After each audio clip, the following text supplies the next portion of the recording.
Hello everyone, good evening, and you're most welcome. Thank you for keeping time and being here on time.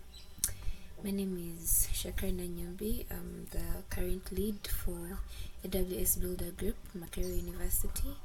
I'm happy to be at service here as we kick off.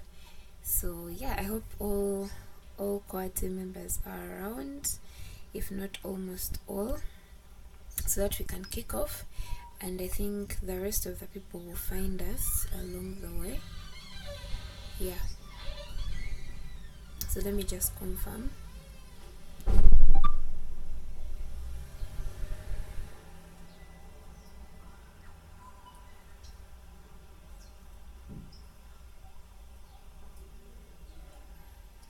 Alright, so anyway, let's just start. Okay, so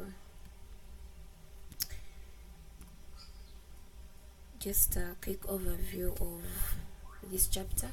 This is our first event for this second cohort that we are handling. The second cohort, I mean having the club under a new leader. So our previous lead was Ronnie Atuhaire. Most of you know him. He was our captain, but when AWS switched the club names from cloud clubs to builder groups, the roles changed from captain to leads. So now we are called group leaders instead of captains. The other one was way cooler, but anyway, I think we're over that. I'm over that now. So yeah, so we're going to go through Kiro, but before I do that, let's get to know a little bit of ourselves before we proceed. So these are just, like, you can call them icebreakers, just to get to know my audience before we kick off. So how many of you have built software before? You can just put a thumbs up to just see how many of you have built software before. Okay, that's a majority of us. Then another question is, how many of you have used AI for coding? Like, you've done coding, AI assistant coding? Hey, Shamran, you've not. Are you sure? Okay. How many of you have heard of Kiro before? Let's see. Okay, those are 3, 4, 5, 6. Okay, someone is wondering what it is. You're going to find out. Then okay, majority have heard of it. Now that I've got to know my audience, most of us have built software. Someone has said they have never used AI for coding, but anyone in this generation who doesn't use AI, respect you. So then we have got to find out how many have heard of Kiro, how many have used it before. So the agenda today is welcome and opening remarks. I think we have had those. So from that, we are going to go into introducing the new core team for this second cohort. But I just want to air out, even though we are introducing a new core team, the previous core team members are always part of the core team, so we are not replacing them. We are just adding more members to the team. So that's another good thing about the club. If you're ever a core team member, if you're ever a core team member, so there is always a group for you to connect and be part of. So the new members that you're going to introduce are just joining the existing core members to create a bigger team, because Makerere is a big university. So then Kiro recently celebrated 1 year, so it has been in existence for 1 year, and they celebrated that with some cool swag and all. We didn't secure in time, but they did celebrate. So for those who have been following up the sessions, who have been following up their weekly streamings, you know how they handled the celebration, how they celebrated their ambassadors, how they celebrated their startups. We are going to talk about all that as we continue. Then we're going to go through the Kiro features. What kind of features does it have? How has it evolved over time? What are the features that they have introduced? What are the things that you can explore? Yeah, and then we're going to have a live build session. So this build session is supposed to go for 2 hours, but I'll try my best to keep it within 1.5. So we're going to have a little bit of a build session. Then we shall have Q&A and community announcements for our coming up events and what to look forward to. Okay, so our core team. So this has been our core team for 2025. They're still continuing, like I've aired out, but this is just a vote of thanks for everyone who's part of this team. If your image is here and you're represented here, we thank you. We thank you for serving, and please continue to serve. This does not mean you're off the team. You're forever core team member. So you've done amazing work. We happen to have AWS Community Day at UCU, and from that we have seen so many other people come up to be AWS Builder Group leaders. So the impact is seen. So that wouldn't have been possible with all these people. As part of this team as a co-captain, and I was being mentored by Ronnie to become the new captain, and with these people, whatever we achieved wouldn't have been possible. So if you're on the call, I've seen Bronya, I don't know who else is on the call, and your image is shown here. Just introduce yourself, who you are, what you do, how the club impacted you, what you learned in like 2 minutes. Yeah, I think it's only Bronya around. I should have left. Okay, Bronya, I think you can just echo out something for us. Thank you very much, Shakiran. Good evening, everyone.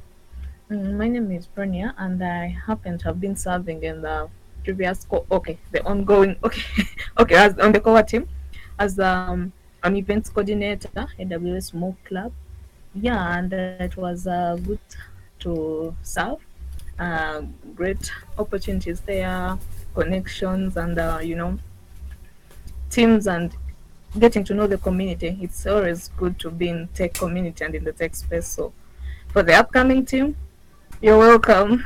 The journey starts now and it's broad and big. I welcome you. And for the people who are on the call with us, thank you for joining us for today. And we look forward for great things to come in this community. Thank you. Right. Thank you so much, Bronya. That was wonderful. What's wrong, Ian? Yeah, this was wonderful. I don't know if you had communicated. Okay, we have Keith.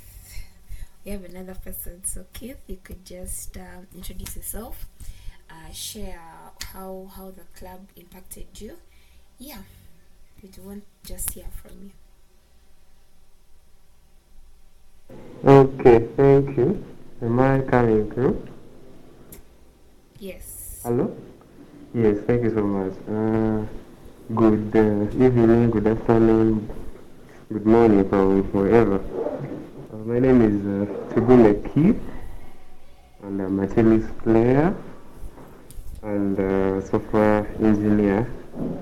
Yeah, happy to have been serving with mighty people, Ronnie, Andrew, Bronya, Trajan, Modest, Shakiran, Shama, and Arthur, who left us recently. Yeah, being in a community, I think is the best thing because you get to see where you're supposed to be going, and usually the community guides us usually. Yeah, and it increases your surface area of luck. Yeah, and organizing events and community-based sessions gives us an advantage and some experience. So I'm happy to have been part of the team. I was the community manager of AWS, which rebranded to FBG, I think. Yeah, and I wish the the coming team the best of luck. Uh, this builds a lot of character and tenacity. So good luck to the new members. Thank you. Okay. Thank you very much, Keith. And Keith, you're speaking in past tense. It's still part of the core team. Like I've said, once a core team, you're always a core team in AWS. So having new members is just a transition of adding more people to the team. So allow me to introduce the core team to the 2026. Yeah, okay. These are the new people that we have on the team. So I think some of them are around, some have sent their apologies. But to those that are around, I would like to just echo out a bit of their roles before we introduce them. So we have me, I'm the lead. We have Shamran, he's the co-lead. We have Mebo, she's our graphics lead. We have Bahati, she's the new community manager. Now the old core team, you become assistants to the new ones. Then we have Shanice, she's our webmaster, and we also have Member who's now our coordinator. So if they're around, I would like them to introduce themselves. Okay, like how we did for the previous speakers. Introduction. Okay, now it's not how the club impacted you, but rather what you expect and what you're looking forward to. Yeah. So I would open up the doors to first. I think Shamran, since you're the co-lead, like. Yeah, hi guys. How is everybody doing? My name is Shamran Ahmad. I do computer and communication engineering. I'm very excited to be part of the core team forever, like for forever, ongoing. We never go away. So I'm very excited to be part of it and learn, share what I have, impact, and also learn from others. Nice to be here.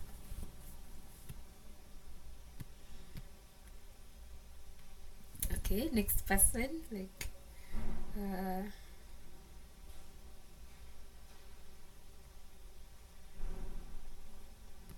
Shanice. Yeah,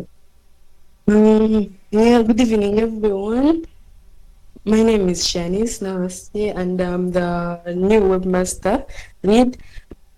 So I'm happy to be part of the team, and my expectations are like collaboration, teamwork, and then we like achieving bigger things, like big things.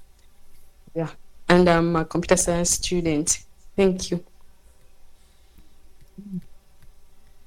Thank you very much, Shanice. I think I saw Brenda on the call. So Brenda, would you like to introduce yourself?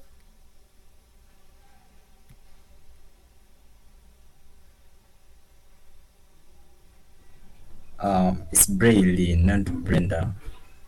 And good evening, everyone. My name is Makerere Brayley, and I'm doing computer science. Yeah, so I join as a PR and marketing manager. Yeah, I'm happy to join you guys. Yeah, I'm ready to learn and also share what I know. Yes, brilliant. Thank you so much. I think there's a miscommunication, but we have a Brenda on the call. Bahati, Bahati, Bahati on the call. Could you introduce yourself? Yes. Hello. Oh, sorry. Hello. Hi, everyone.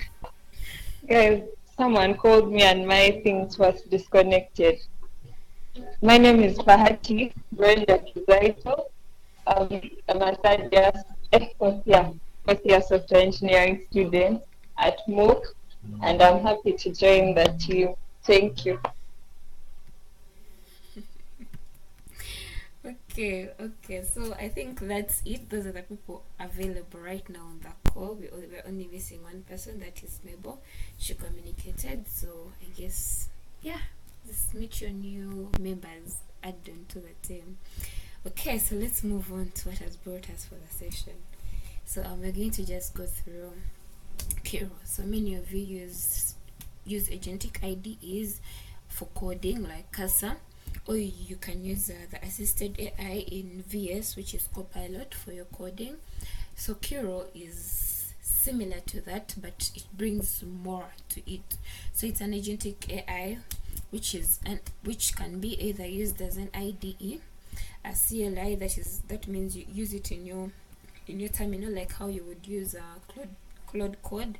Then there is also, it has a web interface, which is limited at the moment, but we shall talk about that. Then recently, when they were celebrating 1 year, they launched the mobile version. So like how you have ChatGPT and Claude, there are those mobile versions for those products, and you can give them the headless mode. Headless mode means you schedule out your tasks so AI can execute when let's say you have a plot, you're going out with your friends, and you still want to be building your projects when you're going out. So what you can do, you can arrange your tasks and give them to the AI.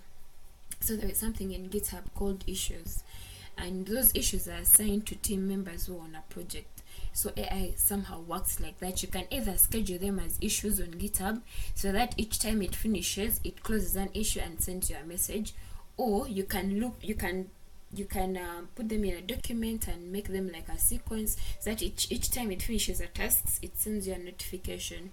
So that's basically the use of why we have some of the mobile versions for these agentic apps. Also Copilot has one, but for this use case we are talking about Kiro. So both the web and the mobile right now, they are kind of restricted to only limited regions and limited people. The reason for that is that most of their products right now are in beta mode. So before they rule them out to the public, they first put them in testing mode. So they give access to limited number of people. So then we also have Kiro students, which sounds exciting, but sadly Makerere University doesn't qualify at the moment. They only support universities right now in US and Canada, but if you're interested at the moment, you can go on Google and search for Kiro students, then submit your email, your webmail email for Makerere. If they say that most of us are submitting, maybe they could consider Makerere.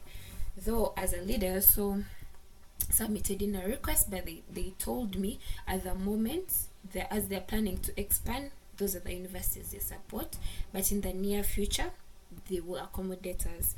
Now Kiro students is good because they give you 1,000 credits every month. So what happens with Kiro, when you open up an account for the first time as a new user, you get 500 credits. But if you're a student now if you qualify, you get 1,000 credits every month. Imagine that, until you stop being a student. So like how GitHub Student Park works, it's how the Kiro credits will work for students. Okay, so what makes Kiro different? Why is it even exciting? Why should you look out for the opportunities they're providing?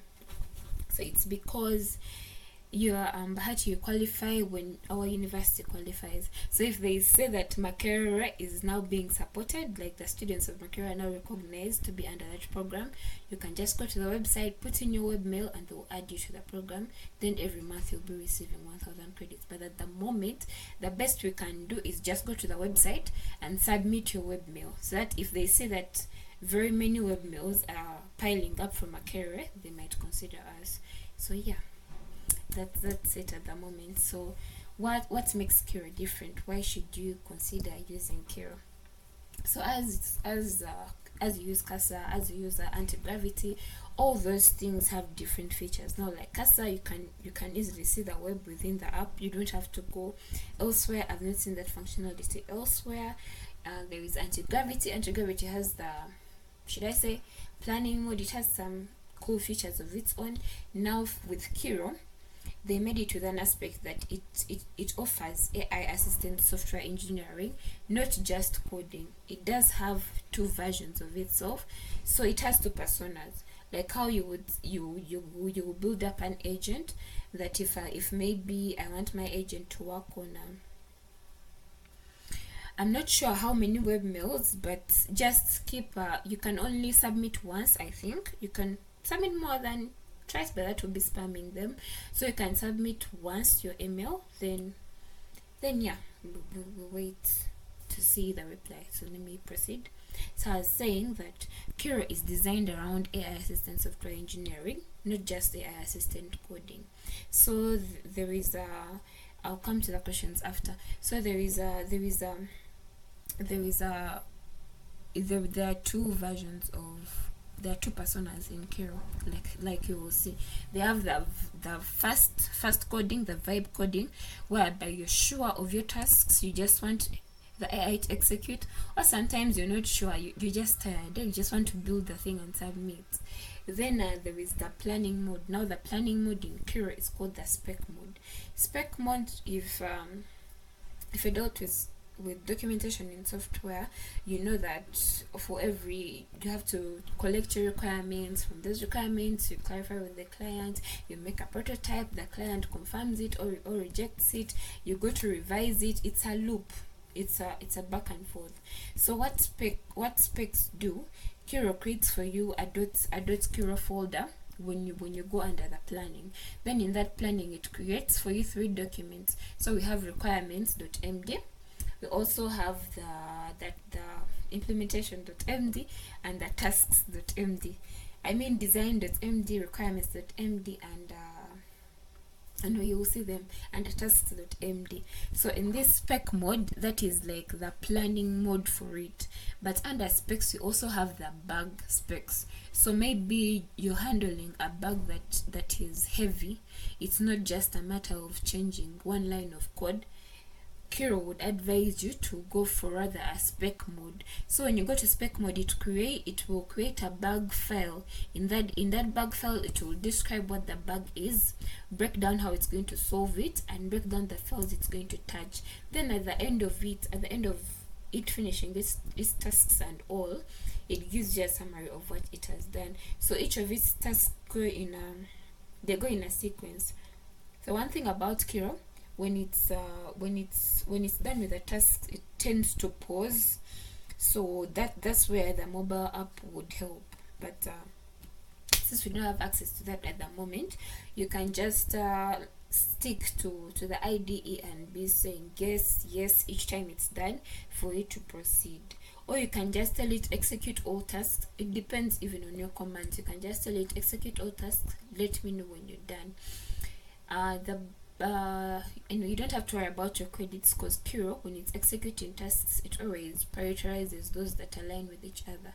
So in spec mode, if you maybe are dealing with the UI, it will get every file, every task that is concerning the UI and finish it before continuing maybe to, let me say, database or back end. It will make sure that before I finish the UI, I have to finish all components that are interacting with this UI before I continue to anything else.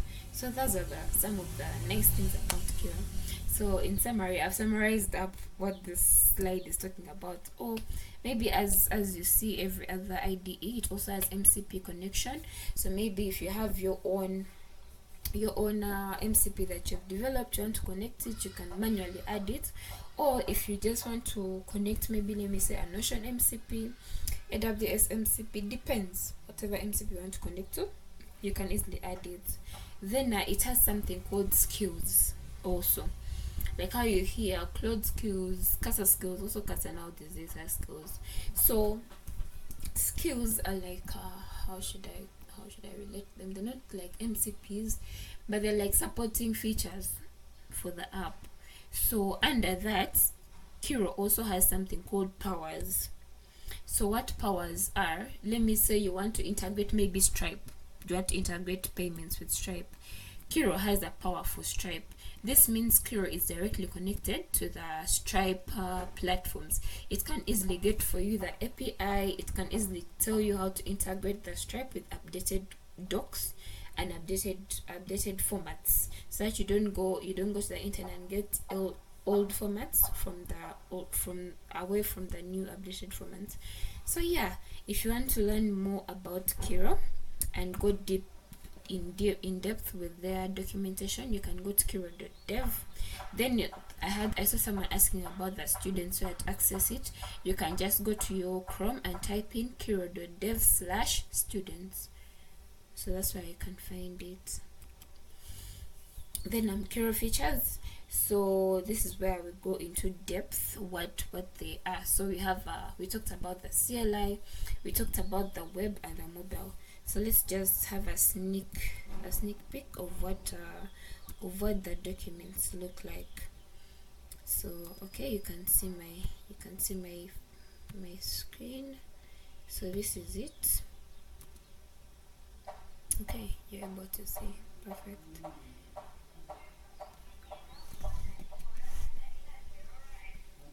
So these are the docs.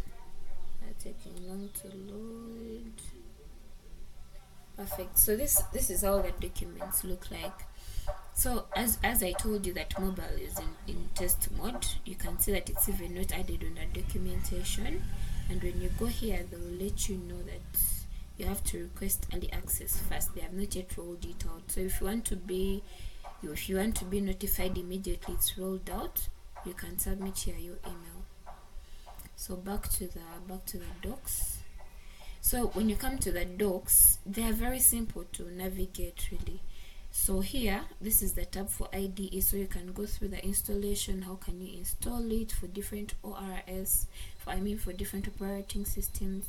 Then for authentication, how can you be able to sign in and sign up. Then what's new in the new versions of the Kiro, what are the custom agents, like they describe each and everything that you have talked about. So they describe to you what hooks mean, what the agent focus mode means, and they tell you if it's in experimental mode or it's already launched out. Then we talked about powers. You can come here and learn more. What do powers do? How do I integrate them? They also have graphs. Like their documentations are so easy to understand. They are not so, they don't have so much jargon that is so hard to understand. Then there is also CLI. So if you're a person of the terminal, you don't like, you can install the CLI. They can tell you how to rewind, how to resume your conversations, what kind of permissions you can set, how to add images, Then we have the web version. So web version is currently under preview, and it's only available to those who subscribe to Pro, and are only available in the US. So this is what I was saying, that some of their products that are still new are in beta mode. They don't roll them out until they are ready. So back to our presentation. So yeah, if you want to explore more, just go to kiro.dev/docs and you'll be able to see. You describe it, Kiro builds it. Oh, okay. So I have to first keep quiet until that video starts. So okay, I did an overview that they published towards the celebration of Kiro at 1. So yeah, she's just going to give us an overview of what Kiro does and how it looks like. And before we dive into other things, really. Okay. You describe it, Kiro builds it. Less editing, more shipping. Here's how it works. Kiro is an agentic IDE. You have two modes when using it, Vibe or Spec. Now let's open the IDE, switch to Spec mode, and type what you want in plain English. Kiro generates structured requirements from your prompt. Those requirements become a spec. So you'll see requirements, architecture, and then an implementation plan with sequenced tasks. You review each phase before a single line of code gets written, and then you hit go. Kiro's agents execute each task. You see code diffs in real time, and you can approve or adjust as needed. Configure once, and Kiro carries these forward. I'm talking about steering files, which inject your standards into every session. Oh wow, I'm sorry. Let me see.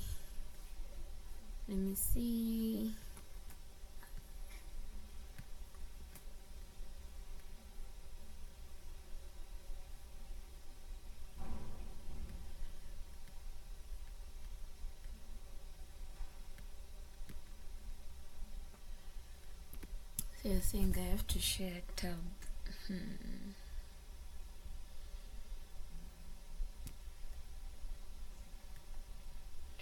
A moment, give me just like 2 minutes.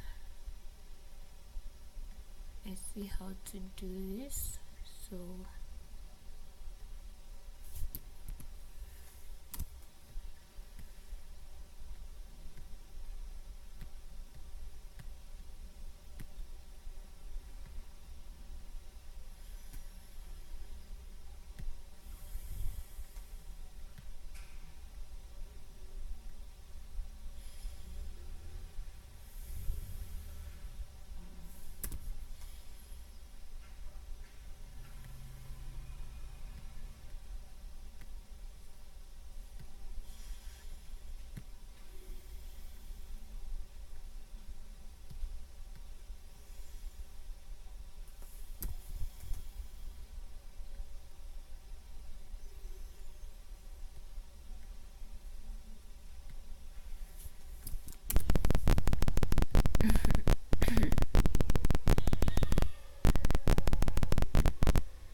Okay, so you will let me know to see if you can hear the sound now.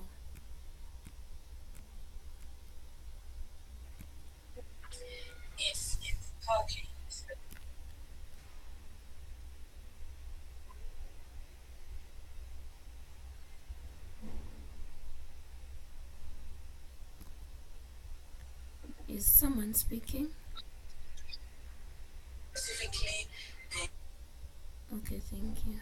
So You describe it, Kiro builds it. Less editing, more shipping. Here's how it works. Kiro is an agentic IDE. You have two modes when using it, Vibe or Spec. Now let's open the IDE, switch to Spec mode, and type what you want in plain English. Kiro generates structured requirements from your prompt. Those requirements become a spec, so you'll see requirements, architecture, and then an implementation plan with sequenced tasks. You review each phase before a single line of code gets written, and then you hit go. Kiro's agents execute each task. You see code diffs in real time, and you can approve or adjust as needed. Configure once, and Kiro carries these forward. I'm talking about steering files, which inject your standards into every session. Finding bloated context, skills and powers give the agent domain expertise and allow it to connect to MCP servers for external tool use, dynamically, only when the agent needs them.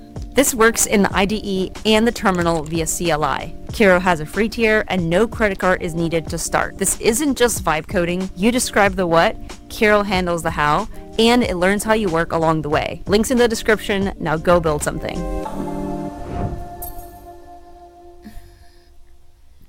okay, so it's done.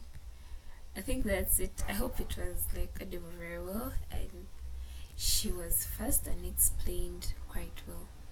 So I was presenting another thing. Let me just share this now. Okay. So moving on. You describe it, Kiro. So we have finished it. Okay. So now that we have had an overview of Kiro, and we understand now what it does, what it means to have Kiro, the different things it offers, let's go into the building session. Okay, so I'm going to just paste in the link of Kiro.dev in the chat, so that if you want to install, those who don't have it, you can find the instructions there. Then if you're looking for the part of students, I think this is right. Let me just confirm it. Students, let me see if it's right. Okay, it's the one. That's the link. So if you want to find out how you can access the Kiro for students and maybe submit your email just in case, that's the link. Okay, so now that we have that out of the way, let's talk about what you're going to build. So for this build session, we are going to build a tic-tac-toe game. So the idea came from a template. Actually, it's just I was looking for something to build, so you can choose to build something else for this session.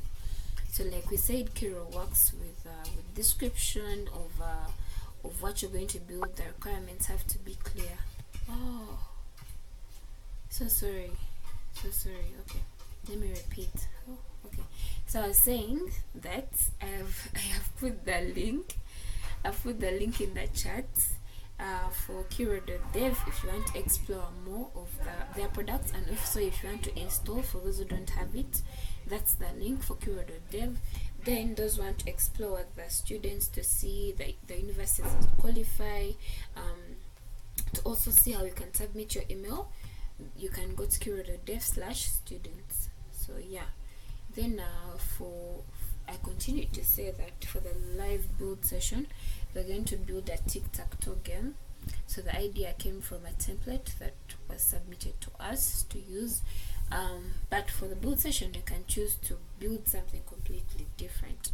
So we do have a GitHub for our club, and we have a Git repository that we are going to be using for this project. And let me just drop it in the chat so that you can later reference to it and just figure out how to set up. So it is our first repository, and yeah, please follow us on GitHub also. So let me paste it in the chat. It's public, so you're able to clone, you're able to fork, you're able to star. So yeah, that's the link. So before I continue, that's the link I'll be using. So allow me to share a new screen now. I think I should just share my entire screen now, because I'm going to be having a back and forth. It's better that way. Alright, so now that you have my full screen, wow, that is distracting. Okay, because you can also see that. So like I said, we are going to be going through the tic-tac game, and yeah, that's, the full screen might be a bit distracting. Let me just share the Kiro one, so that we get started with that directly. So this is how Kiro looks like when you're just starting, when you're just new to it. They give you the option to sign in with either Google, using GitHub, or your Builder ID. Now your Builder ID, if you've ever interacted with AWS, you try to build with it, you can also log in with your Builder ID. It is different, so if you have a Builder ID that uses your Gmail for Google, it is a different account. So you can log in with your Builder ID and at the same time log in with Google, and all of them will be considered as two different accounts. So yeah, for now I think I still have an account that is fresh, so let me try to log in with that. So when you click on that, it opens another tab in the current website that you're opening at the moment. So let me just share the full screen for this case, so that you're able to see how I'm going to log in. But don't take my credentials. Will I show them? I don't think so. Okay, so let me make the full screen big, and I head back this side. So I'm going to cancel, and it's going to go back to sign in. So there's an account that I had opened up. So yeah, so I have this account that I want to use. So I'm going to leave it to be my default. It opens to your to the browser that is currently active. So I have two tabs that are active. That is, you can see here, I have for the one you are using for AWS account, and I have this one that is fresh. So if I leave this as my last one that has been opened, then I go here and say sign in, it's going to automatically open in that tab. Then after that, as you can see from this side, it's waiting for me to sign in. If it doesn't automatically open on your laptop, you can just copy this and go open it up in the tab you want signing in. So it's going to me sign in with a Google account, a GitHub, Builder ID, or your organization. So there is something called enterprise. So if you're under an organization and they pay for your team, they pay for your team pro, and you can use Kiro as a team, that's when you can sign in with your organization. But for now, I'm just going to sign in with Google.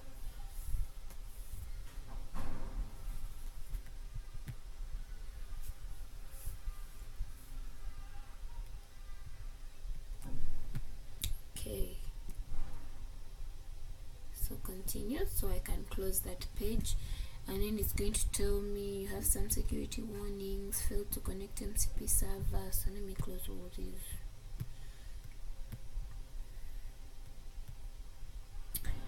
Approve and allow.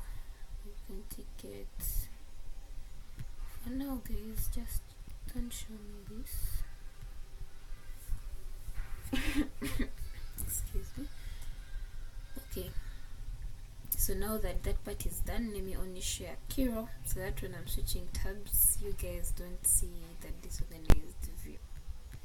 Now that you've seen how you sign in, it's easy for you to follow up later on your own. Okay, like I said, we are going to be building something new, so let me close this so that it looks completely fresh, completely new. So I'm going to hide my files, just like how VS is. If you want to see your pull requests, you can just click here. If you want to search something, your extensions, it's basically not a lot changes, just maybe this. If you want to see how Kiro is working, you can just open up a project. Then here, these are some of the powers you can add, so that will appear after I open a project. So I'm going to go ahead and clone a project. So I have the URL. I'm just going to paste it, and I say clone from your URL. Then I'm going to go to my projects. Okay, I'm not muted. So it opens up my folders and it shows me where do I want to save my project. So I've chosen where to save it.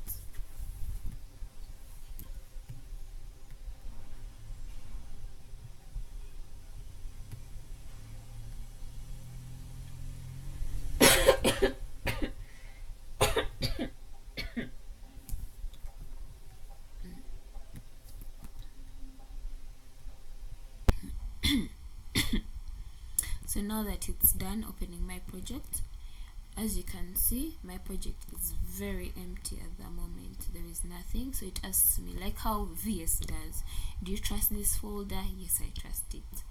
So we are going to explore. It's basically a fresh project. It only has the license and the readme that only has a brief description. So like we said, Kiro has two. First one it has vibe and it has plan first then build. So for this specific project, I want to first plan. Yes, I know it's a tic-tac-toe game, but there are different ways I want it to look like. So I'm going to go to spec. So if you're following with me, you can choose to build something different. So I'm just going to plainly type it because everyone knows what tic-tac-toe game does. So I'm going to tell it I want to build a tic-tac-toe game. And these are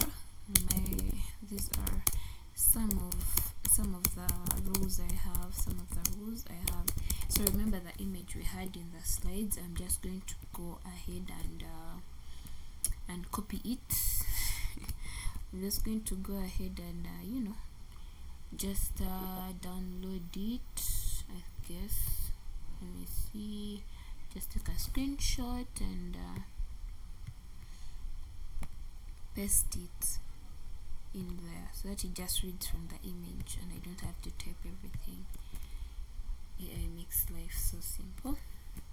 So I go and I paste. Oh, another thing about Kiro, when you paste your image, it just comes in like that. I don't like that, but that's how it is.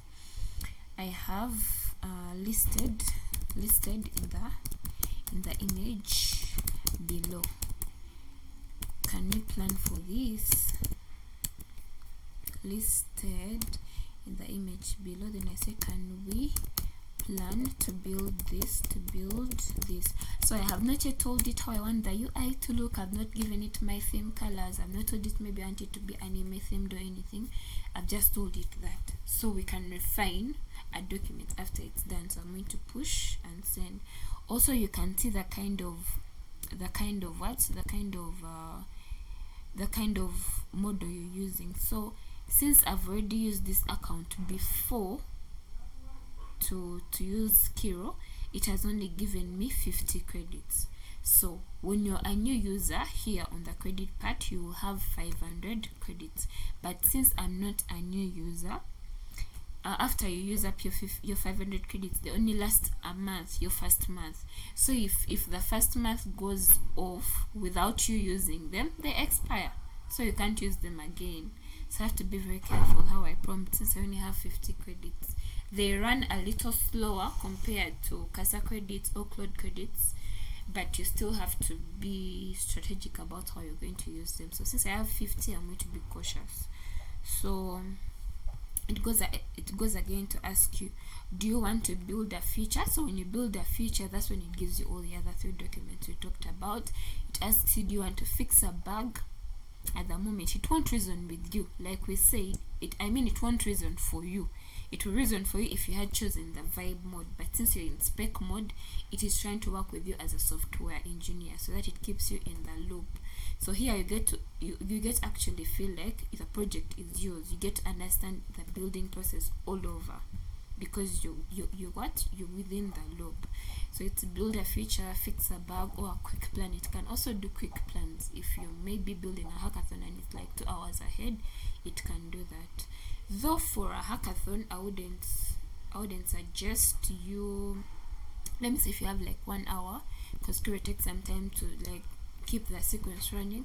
I wouldn't recommend Kiro if you have like 1 hour to the hackathon. But if you have like 2 hours, it's really a good tool for that. Submit. I want to build a feature. So I'm going to submit. So before I write the spec, I need to clarify, is this a new feature I want to build?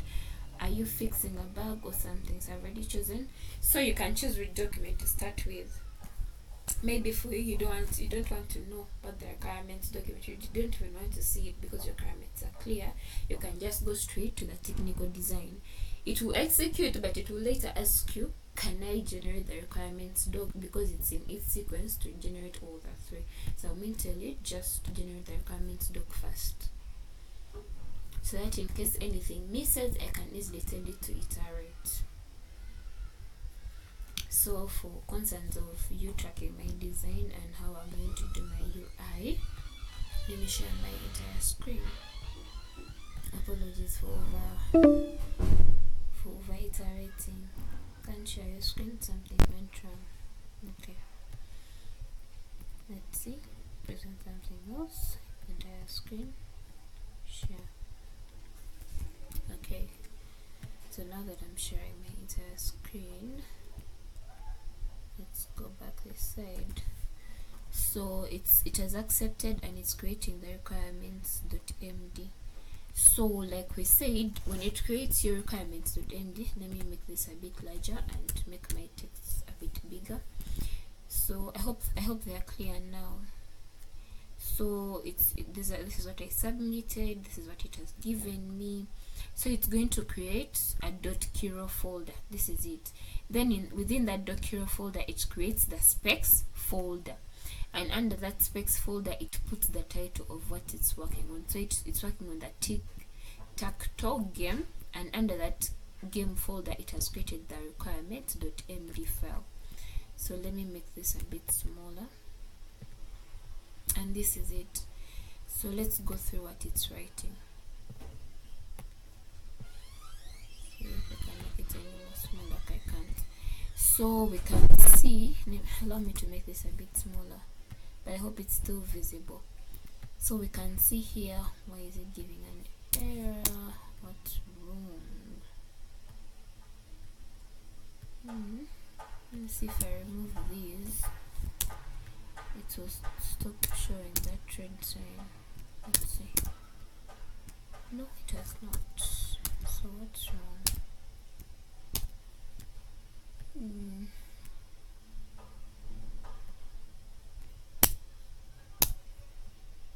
Anyway, let it first finish.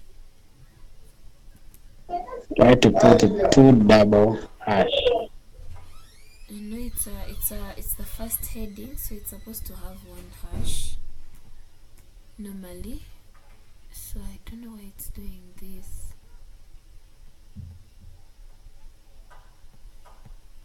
Anyway, let's first wait for it to finish up, then we can address that. Okay, anyway, let's explore the document. So it has given me a summary of what the project is about. Then on top of that, it has given me a glossary. So let me just Ctrl+Shift+V so that we see it in PDF form.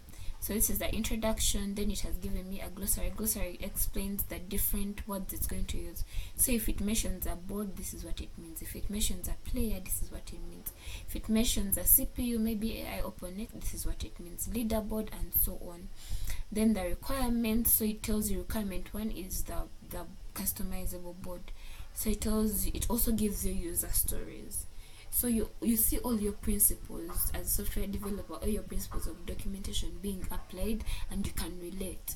So it also tells you what is acceptable. So when you go into writing your tests, you know that my acceptable criteria for this specific feature was this, according to the documentation that you have. Then you have board display and cell management. So it has basically broken down all the requirements that I need. So due to the aspect of time, I will not explore everything, but I just wanted to show you that when it creates a requirement, it names it, it gives it a name and its title. Under its title, it also writes a user story that has brought about that requirement. So as a player, we want to play another game immediately after finishing so that we can continue our gaming session without interruption. Then it tells you what are the acceptable criteria under that specific user story. So that's basically it. And here, let me see what it's telling me.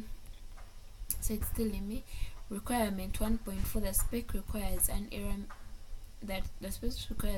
message when invalid both sides is provided, but should the system also prevent any further actions until a valid size is entered, allow the system to prompt for valid input without guaranteeing an error message is shown, require both an error message and a blocking further actions until a valid. I think this is okay because we do need a valid input. Next, then it's also asking me, so it's analyzing as it's writing so that I can approve each requirement that it has written. So the requirement spec requires indicating whose turn it is when a player's turn is active, but should the system prevent all gameplay when the turn indicator fails to display, all gameplay to continue even though the turn indication fails, block all moves until the turn. Actually, that would cause a bad user experience. So for now,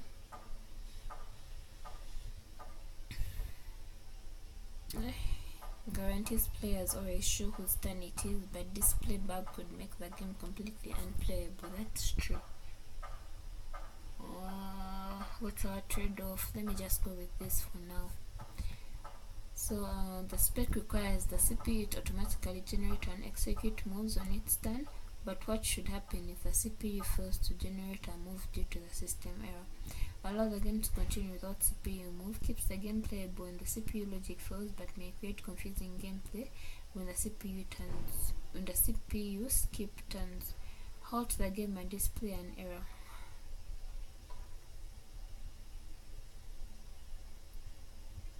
No, that's not good. So we shall make sure we don't have so many errors. So the spec provides replay capability. That's over asking. Selected from history, but should replay capability allow replay capability to exist independently for game selection. I think that's okay. Creates clear use. I think this is okay.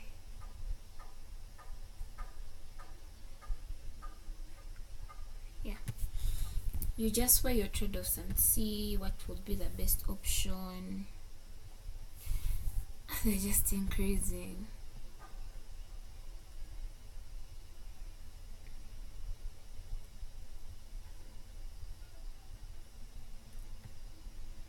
I hope there's someone building with me.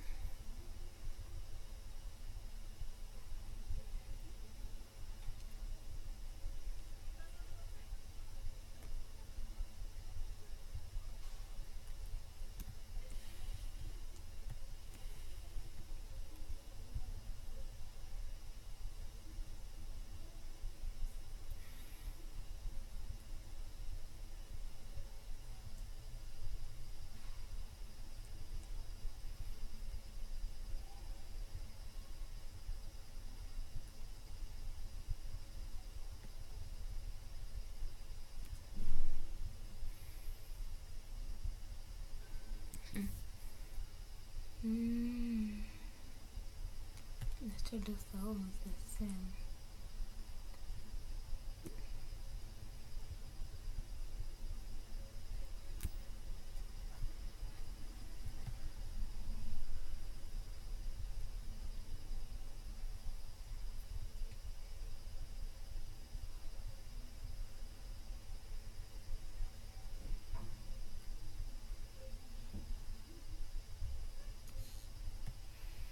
Okay, so answered so far, waiting for more questions. What? So it's still generating. Yeah, so as a vibe coder, if I was a vibe coder, I would be hating this. I'll just say please continue, please continue. But since now I'm a software engineer, I will not. But you know yourselves. Yeah, I'm not attacking anyone. Okay, so let's see. Is it going to ask me more questions? Let's close this and let's see. Still moving. Let's give it time. But I'm on the main branch, so allow me to switch and create a new branch and call it planning mode. Create branch, so all my changes will be here. Then when I want to push them to the main, you don't have permissions to push. Let me add myself real quick, because what do you mean? So I'm going to go to our GitHub and add myself contributors. So I'm going to say settings. I'm going to be able to push, because logging in again the other side might be a hassle. Okay, so let me add myself as a collaborator. Verify by email. So I'm going to open up our email and get that code. As we are giving it time, we are buying time for you, Kiro, so please cook quickly. Let me tell it to proceed because it's just stuck there. Proceed.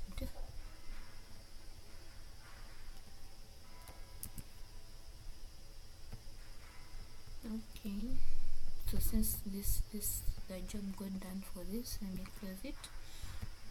So right, there is our email. I'll just copy this real quick. Go this side, confirm access, verify. So I'm going to add myself. Shakiran.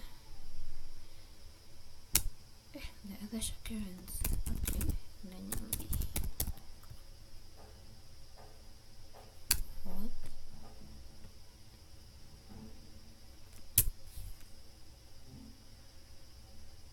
No, that's not my name. Devkiran. Okay, let me just invite through email. 256@gmail.com. There I am. Add, and I've added myself. So let's go back to code. Then I'm going to go to my email as a developer. Excuse my mini profiles. So I'm just going to go to my Gmail and approve that. I hope it's building because we are buying time. Okay, so let's go here and view invitation. Review invitation. I want to view. Why is it refusing? Oh, it has opened up directly in GitHub. Accept. Perfect. So I'm now a contributor. So let me close this. Too many windows will make my PC freeze. Let's see how many windows do I have open. 4. That's perfect. So let me see if I can publish a branch now. So publish branch, and it has worked. Perfect. So we know all our planning is on a different branch. You can choose to add .kiro in .gitignore so that it's not pushed if you don't want people to know that you used AI and so on to like vibe code and stuff. So yeah, but normally why everyone knows developers are using AI. So or if you want maybe to protect the requirements and the documentations of your work, you can also choose not to commit it. So perfect. I've refined the requirements based on the analysis of the questions I replied. So you can now generate. Let it first fix this. First disable row. That's scary. So first fix that. But I'm using my credits. And like I said, Kiro credits go very slowly. You see that I've generated a full document, and it has only shown me 0.06 credits have been used on the 50. So that's one good thing about Kiro. Your credits will go very slowly, but that doesn't mean just prompt anyhow, because you just blink and realize that, oh wow, my credits have gone. Wait, am I in the meeting? Okay, I'm still in the meeting. Sorry about that. So this is where we are. So now I need to update all remaining requirements. What do you mean? I see the issue. The file has hash. Oh, okay. So this has to be #3, right?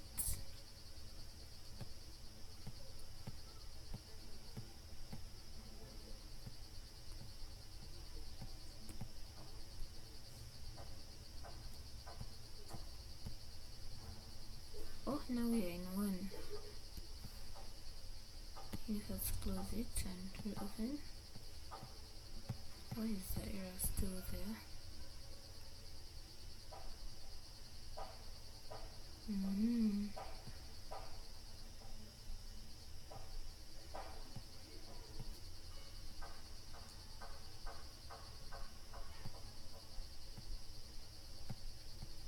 I'm sorry, I don't like errors.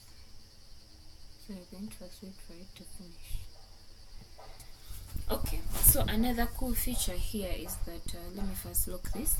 So you can see the sequence it's going in. So now we have our requirements. The next thing we are going to go to is the design doc. So you can first read through your requirements, first of all, clarify, then refine. So I normally like to work with a theme, normally when I'm working, especially in my demos or UIs. So I'm going to tell it for my since Spider-Man is coming out on Friday, I want it to be a Spider-Man themed Tic-Tac-Toe. So if you're a Marvel fan, hello. It's okay. For my game, I want it to be Spider-Man themed with Spider-Man based color themes. Then I'm going to tell it to use tailwind for the designs, for the themes and the colors and the CSS. So I've taken that. Before I even move on to the design doc, I've told it to do that.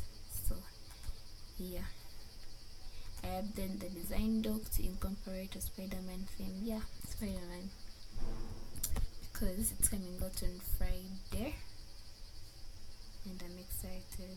So let's see. The design file doesn't exist yet. Let me create it with Spider-Man. Okay. All right, the theme goes in the design MD, not in the requirements. Perfect. So I just hit the perfect trigger. So our first document is done. That is the requirements MD. So the next document in the sequence is the design doc. So as you can see, it's what it's going to, and that error is back. Let's see why it's coming. So the hierarchy is being followed. So why? Okay, so it has clearly organized my colors, and yeah, and we have our theme, we have everything. I think that's it. Let's not drag it on for long. So let me tell it to continue. So here you can just click on continue and it will be able to continue to create the tasks. So continue, generate tasks, or you can even tell it to generate all at once, but that is burning so much. So you can see that my credits are now at 2.19. If it was any other tool, we know how these credits run. It would be like 20% now usage. But yeah, the credits are doing us well. So that's a really good thing about Kiro. Their credits go very slowly. Okay. And there's there's a time I built a full project for hackathon only with 50 credits. So it's literally possible. You just have to find out how to use your prompts very well, so that you don't over prompt it to misuse your credits. So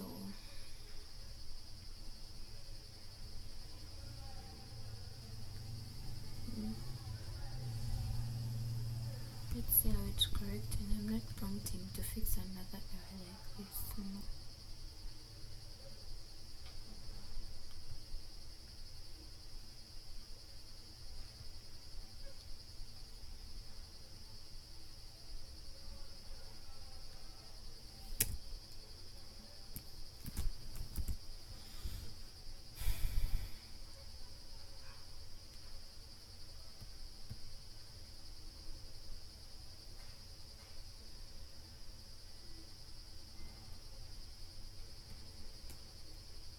Let's do this and see whether it will work.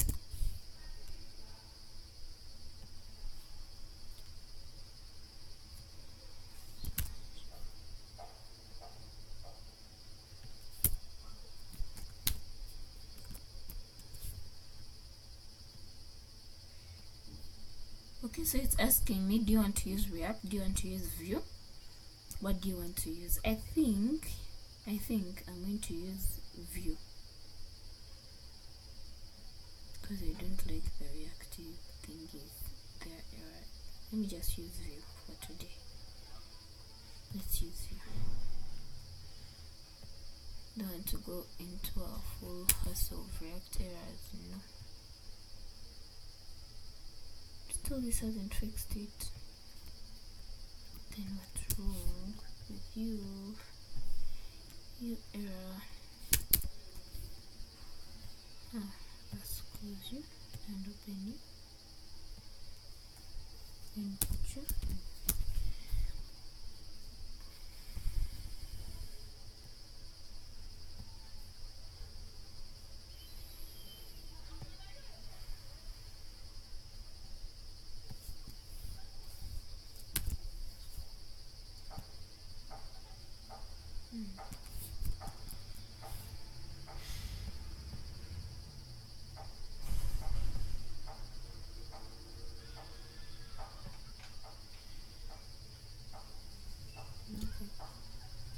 Let's leave it. It is not important at the moment. So let me close all this so that we wait for our tasks file. It still comes with an error. Why?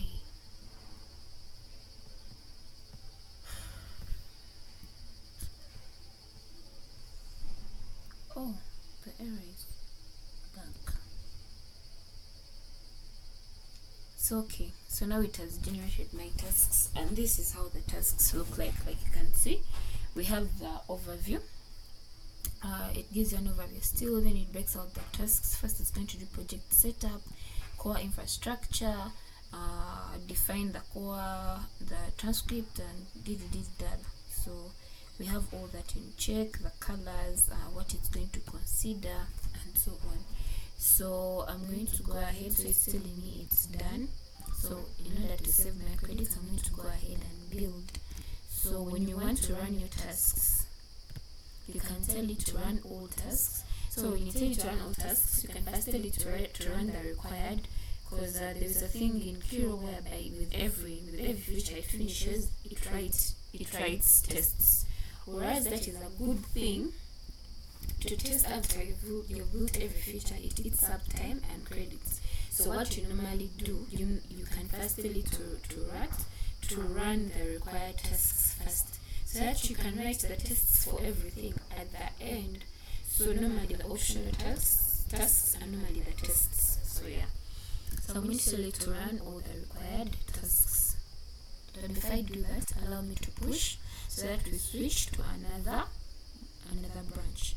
So I'm going to push. So I don't want to set up docs, as simple as that. Set up docs, then we sign this, we push, hurry up.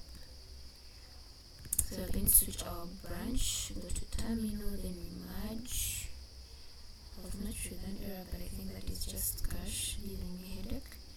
So git merge our planning mode, and that has been merged well and good. Then from the main, we are going to create a new branch, which is the building phase. So I'm going to say building phase. It's good to split your tasks in different branches, just to, it also eases the fixing of bugs, because you can't fix everything on the main, especially in times where you have very many different people pushing at the same time on the same project. So yeah. So now I'm going to tell it to run or require tasks, and it's going to start cooking. In the meantime, as it's doing, you can just watch it cook. So as it's doing that, I think I should just come back here and present the Kiro screen only, and we can have Q&A as it's building. So yeah, so it's still cooking. Okay, let me first connect again.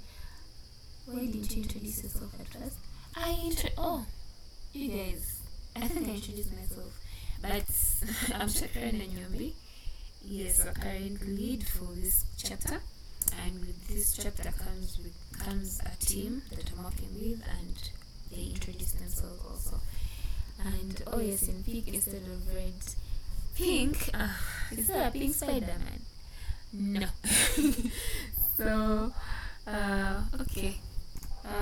Okay guys, if you have questions you can ask, because literally Kiro is cooking. I don't interrupt it. So as it's cooking, we can have a chat. There are any questions, any concerns, as it's building. I hope it's not waiting for me to import these things. Okay, run. I wish I could just totally execute all and inform me when you're done, but since I chose spec mode, I have to be in the loop, guys. So yeah. So it's building. You can see that it has now built my source files. I don't know if we shall need a back end, but since it's a demo, let's leave it at that. So okay, I have to go and run that. Also, you can follow up how it's building in the terminal. Current directory is not empty. Please choose how to proceed. Run. What did it want from me here? Did I have to manually come and accept this? Let me see. Tic-Tac Vit build. Oh, it's well. So we have this. It was just gonna hit to build. Okay. I think it executes it. Left this alone. Let me just check that I'm extracting. Maybe it's this one. This running npm install is an error. Is that right?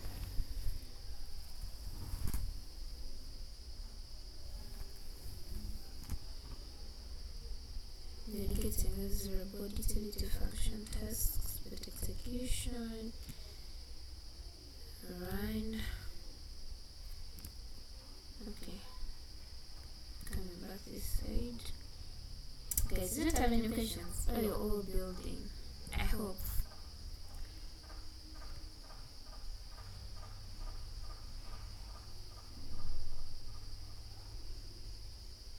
Alright, let me see if I can get the link to join our community. If you're here and you're not in the WhatsApp group, let me just get the link and drop it in the chat so that you can be able to join. So that's what the error is about. It's not a command you're looking for. Okay. So yeah.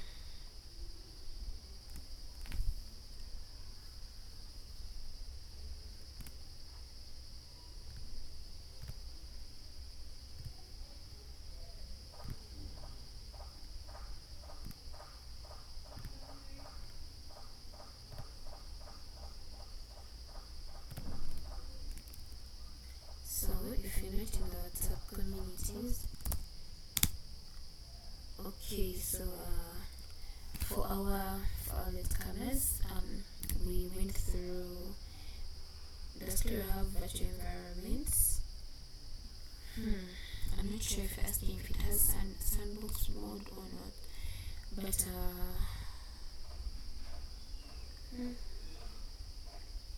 if you're asking whether you can run it on the browser, yes, it does have the web version, though it has not yet rolled out to the public.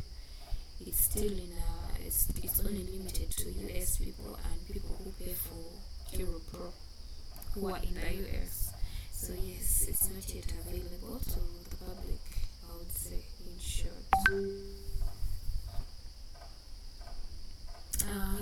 As I was addressing the people who found us already on the West. So we introduced what Kiro does. Basically, Kiro has two personas.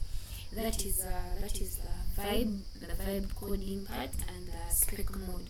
So for spec mode, it addresses software assisted coding, whereby like you've seen every decision that it makes, I read through, I approve that this is what it's supposed to do. If it's not clear, if some requirements are not clear, it will go ahead and ask me, this is said, how should we address it? This is what is being told, how should we address it? Stuff like that. So that is the software assistant side. Then for the vibe coding part, that one you go there when you don't want the docs that you have in .Kiro. Like under spec mode, you have these documents of requirements, design, and tasks that help you to first plan for a project before you build it. So that building becomes easier. You just go through a sequence of tasks that are within this document, that are within the tasks document. So each time it finishes a task, it is ticked and it is closed. Let's see if it has finished any. So it has not yet updated the document, but we shall see. When it finishes a task, it normally ticks it and grays it out so that you know that this task was done and it was completed. So it has also a vibe mode. Let me open a new window so that you can see. I hope you'll be able to see. Or you can't. Okay. Let's see.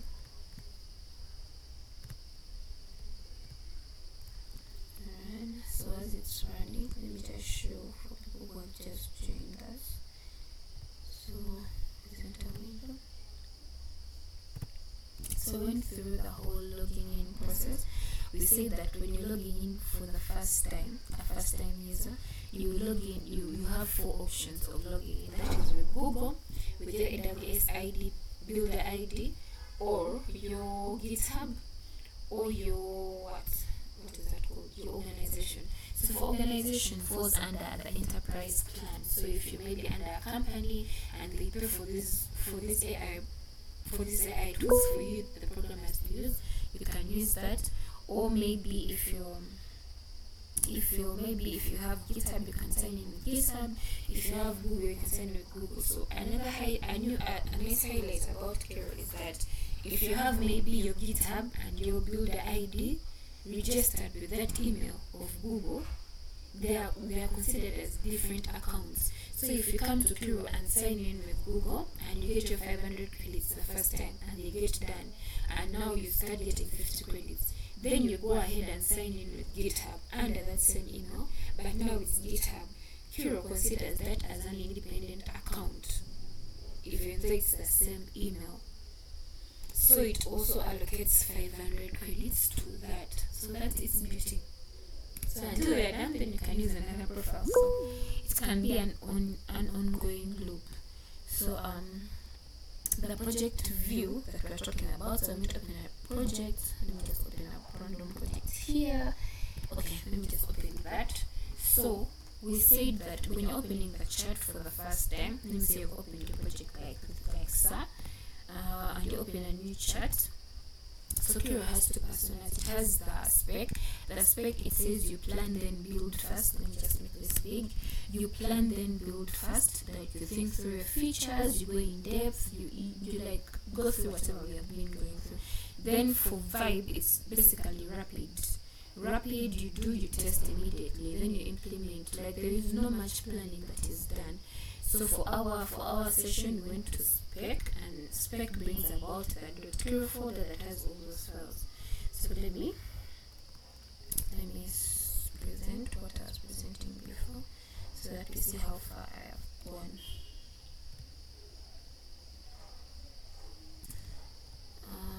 Let's see. It's not waiting for me to say run. Yes, Ian. I saw your hand up.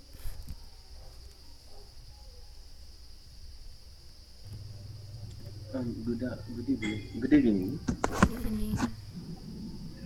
Thanks for the session. I just wanted to ask, do we have to expect some credits from you, just like you do with the Google credits? And then, does Kiro have a CI/CD pipeline? Like, is there a way I can maybe configure it? Like, okay, write a YAML file, and then on every push to my GitHub, it just does the tests, and then it pushes directly to, like, it does the tests, then it deploys to my platform, like any platform, save as self. Like, does it have that CI/CD pipeline with it, just like Casa does? Well, yes, it does. So okay, how should I explain it? You would have to set it up. It can set it up for you, but you can also set it up manually and connect it to your GitHub. It does. In short, it does. Let me not over explain, but it does. Yes, it does.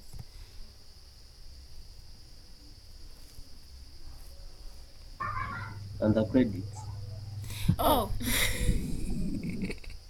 Okay. So Kiro.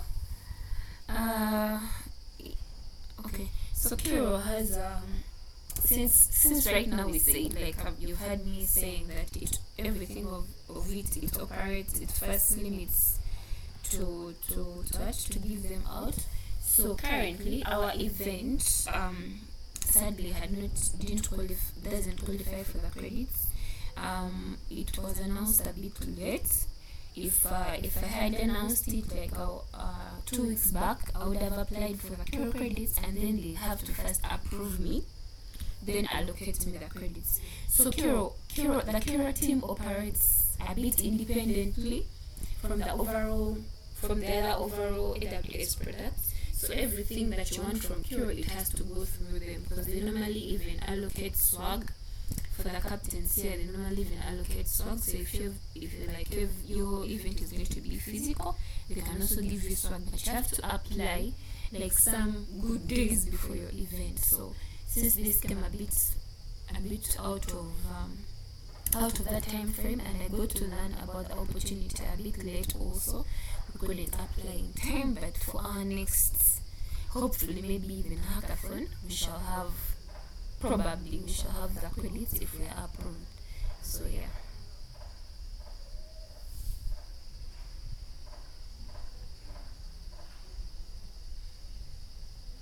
Any other questions?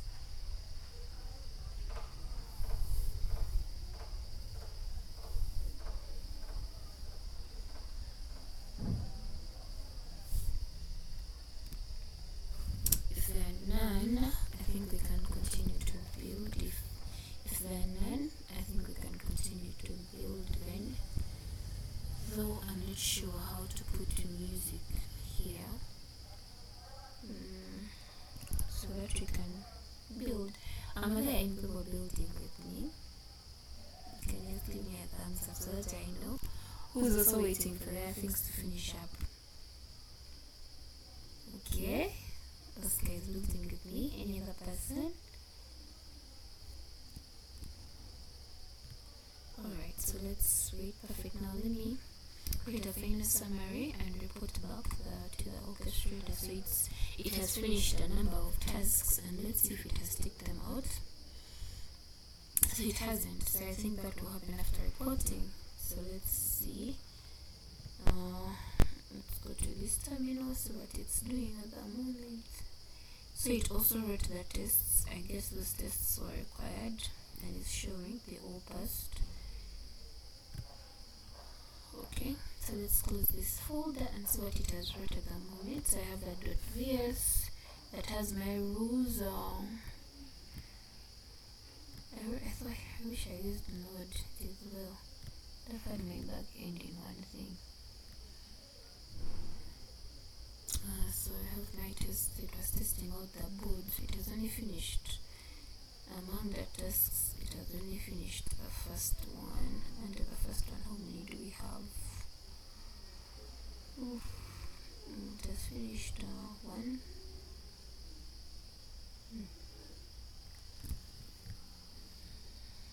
Okay. Also, you can see what it's working on at the moment. You can see the files it has created at the moment. Then, perfect. Let me create the orchestra. Alright, let's give it time. So, it has created all this. Actually, basically, not much at all at the moment. But you can see that I've only used 6 credits. So, if you compare it to like other tools and stuff, you know how these things run. The credits would be gone in like so let's see. So let's add which one is that? I want to add node set to reduce the many comments that are there.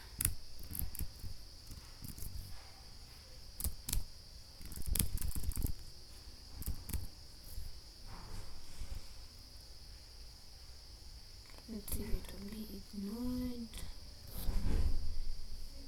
Was it? It's taking so long. Should I do like a sequence elapsed time? It might be my internet. Just move forward. Now punch the 3 ready tasks because you're taking so much time. Errors, okay. So it's going to grey out the tasks that are done.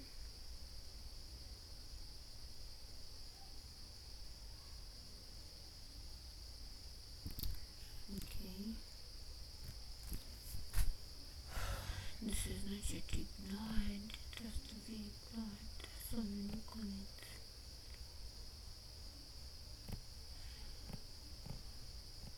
It has done as if it. Oh yeah. I've named the file badly.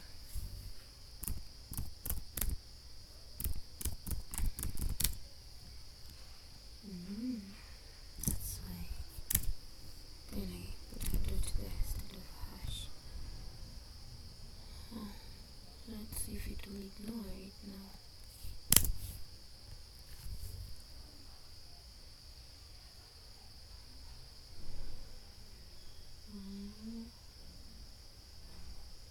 Spelled it right.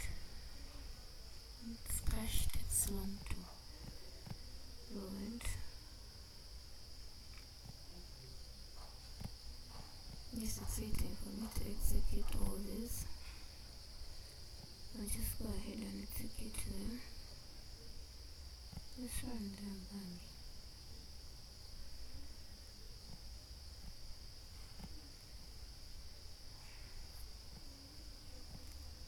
Once what else are done? Task execution aborted. What do you mean? Aborted? Huh?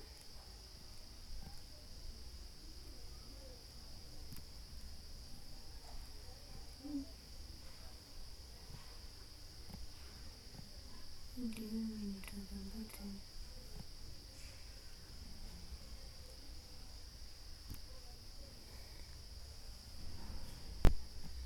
And it has added more things now. We have components. We have the components folder, the composables, the stores, okay? Stores. What is it using? Turn stack what? Can't tell at the moment.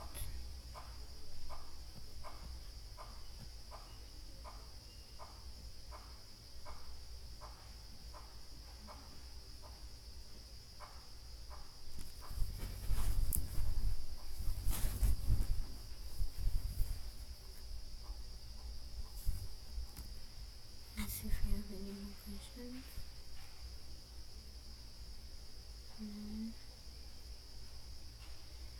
So that's how it marks things complete. So it has marked that complete, that it's done.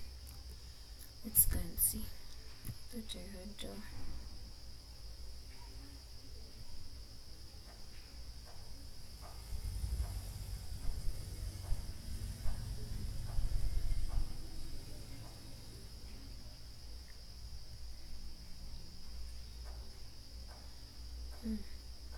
okay, different chat histories.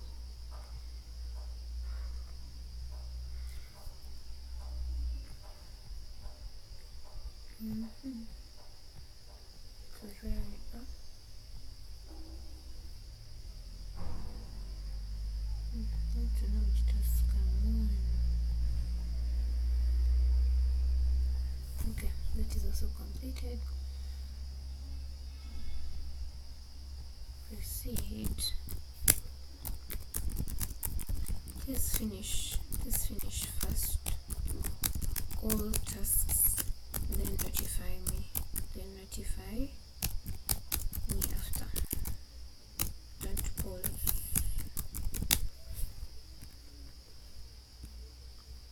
So let me see. Also, you can track which chat came before the one you're giving it. So if there was a chat that is already in the queue, you have to first stop it before it proceeds with those ones. So it's going to execute this first before it goes to the other one. So it's okay. Let's finish this and see. Let me check the available tasks. Let me check which tasks are ready. So still on one. How many credits have I used? 7.15. I see the issue is marked, yet it's complete. Good. Now let me invoke the spec execution subagent to implement this task. So invoking, I'll start reading. So it's reading my index and so on. Okay, so let's first finish this first. The implementation is already there, so run.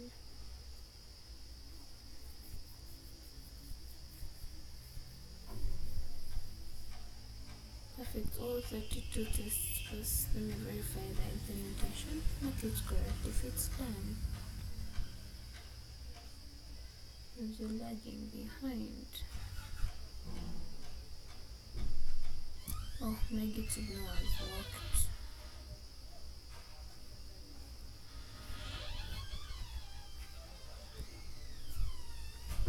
So it has also been marked complete now. Let me close this since it's done and we come here. So it's now going to execute this. It works in a queue.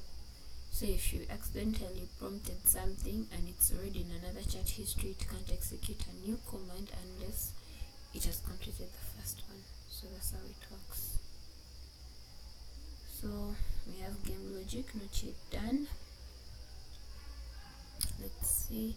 So also it tells you which requirements are attached to each task. So you can see that task 1.2 is relating to requirement 1, 2, 3, 4 and so on. So you can go back and revisit those requirements and say, okay, what did requirement 1 talk about? What did requirement 12 talk about? Is this task important? Can we skip it at right now and come back to it later? So you can weigh the options.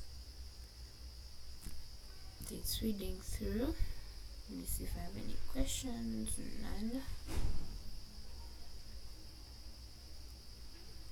Alright, so I really want to see the first look. If we just get the first look of it, deployment and other things can come up later. Let's first get the first view of it. So let me run npm run. Okay, it's npm run dev. Okay.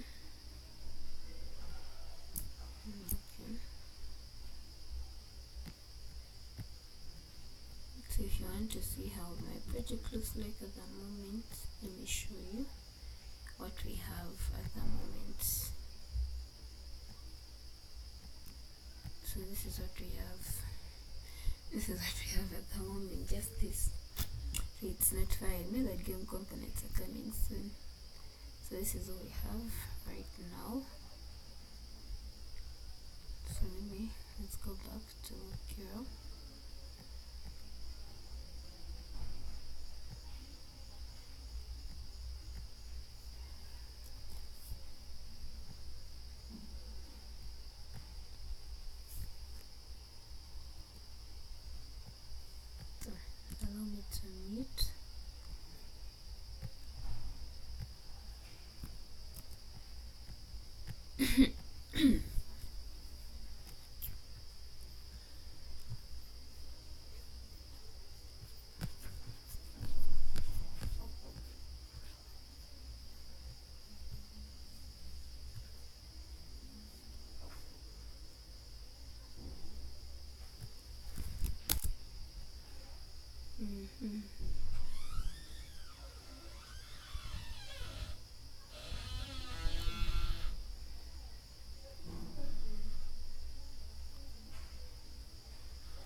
Okay, so if there was anyone building with me, maybe you could, if you want, you can share your screen with us. If maybe your project is maybe done, or it has something heavier to show, you can share your screen so that we kill on the silence that's in the session. Anyone who wants to share? You can even just share about the project you're building. Maybe if it's still also running in a queue, you can just maybe share about it. Anyone who wants to share?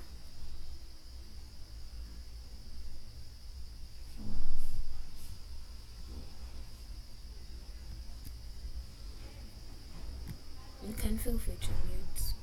I mean to unmute and share about your projects. Or if maybe you've used Kiro before, you can share to us what you think about it, what are downsides you think of using it, and what you would prefer to use it for, what you wouldn't prefer to use it for, stuff like that. Anyone who would like to share?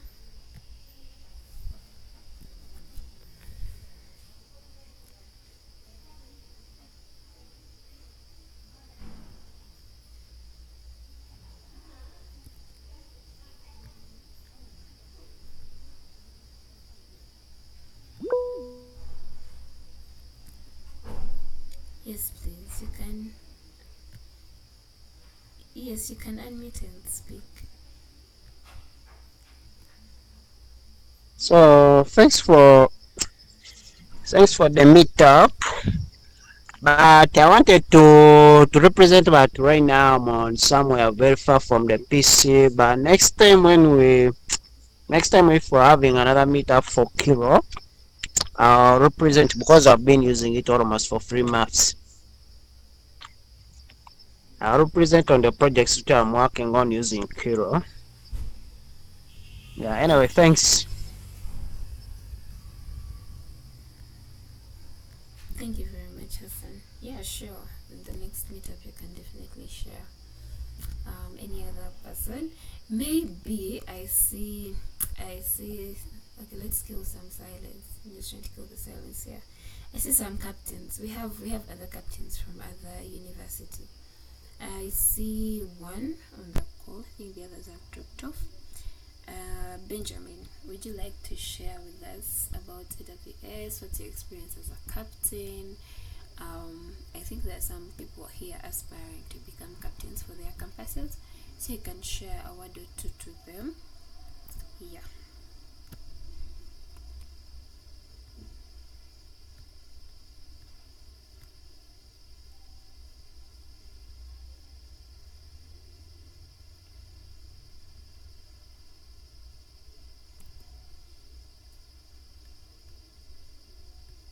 Benji,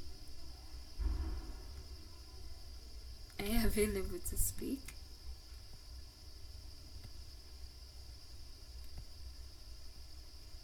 Oh yes. Can you hear me? Am I audible enough? Okay, perfect. Sorry, I was a bit absent-minded. So yeah, good evening, everyone. My name is Benjamin Wakida. I am an AWS Student Builder Group leader at Makerere University Business School, and I can share about how AWS has been for me. AWS has been more than a cloud platform for me.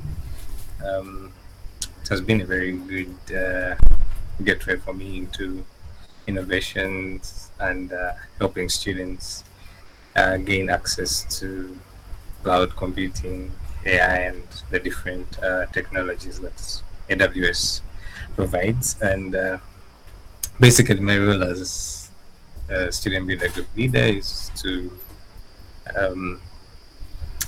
build a community that is around AWS that is actually interested into cloud computing. And yes, applications are currently open for those who are in different universities and would love to lead an AWS builder group on your campus. Let me shortly get the link and then I can share it in the chat. So it's a very easy application actually. It's not complicated. You just have to show your activity in community and your ability to lead. So yeah, thank you all for joining in this session. I hope you guys have learned something, and yeah, that is it from me. Over to you, Shakira. Thank you so much, Benji. So guys, I think this thing might take a bit of more time.